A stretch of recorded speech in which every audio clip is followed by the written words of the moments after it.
باسی نێوان ئامادەبووان مافەکانی مرۆڤە. زانکۆی کەرکووک بە چەند سالاکیەک دەیەوێت گزارش لە دۆخی مافی مرۆڤ لە پارێزگاکە بکات و هەوڵی هەنگاونان بەرەو دۆخێکی باشتر و فراهەمکردنی ئازادی زیاتر بۆ تاک و کۆمەڵ بدات. ئەبی گرنگی پێ بدەین لەبەر ئەوە چۆ ئەگەر مافی مرۆڤ نەبێ وجودمان نابێ، یعنی دەوڵەت لەسەر چ بنەمایت ئەبێ کە دەوڵەتێکی مەدەنی لە حالەتێکی گرنگی بدات بە مافی مرۆڤ، ئەبێ ئەو مرۆڤە ینی تایبەتمەندی خۆی هەبێ، مافەکانی خۆی وەربگرێت، بەسی ترین مافی لە ئازادیە، لە ئەمانە شعور بە ئەمان بکە لە ناو وڵاتێک تو وڵاتەکەت ئەگەر تابینی ئەمان و شت بۆت نەکە ئیتر چۆ مافی مروفت لكيوها. كركوك هي محافظة كبقية المحافظات العراقية. كركوك پارێزگایەکە کە تایبەتمەندی خۆی هەیە بە بەراورد لەگەڵ پارێزگاکانی دیکەی عێراقدا. ئێمە وەکو پۆلیسی کەرکووک کار دەکەین بۆ پاراستنی ئاشتەوایی کۆمەڵایەتی لە نێوان پێکاتەکانی پارێزگاکەدا.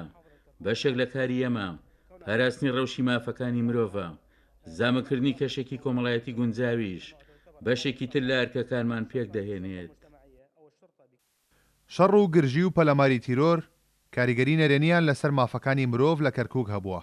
بۆیە مامۆستایەکی زانکۆ پێی وایە کەرکووک پێویستی بە پلان و هەوڵی جددی هەیە تاوەکو ئازادی و ماف بۆ دانیشتوانەکەی بگەڕێنرێتەوە.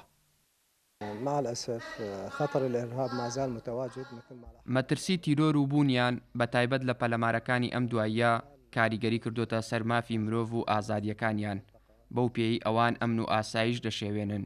ئەمە جۆرێکە لە پێشێلکردنی مافی تاک و کۆمەڵ، بە هەمان شێوە کاریگەری دەبێت لەسەر باری دارایی هاوڵاتیان.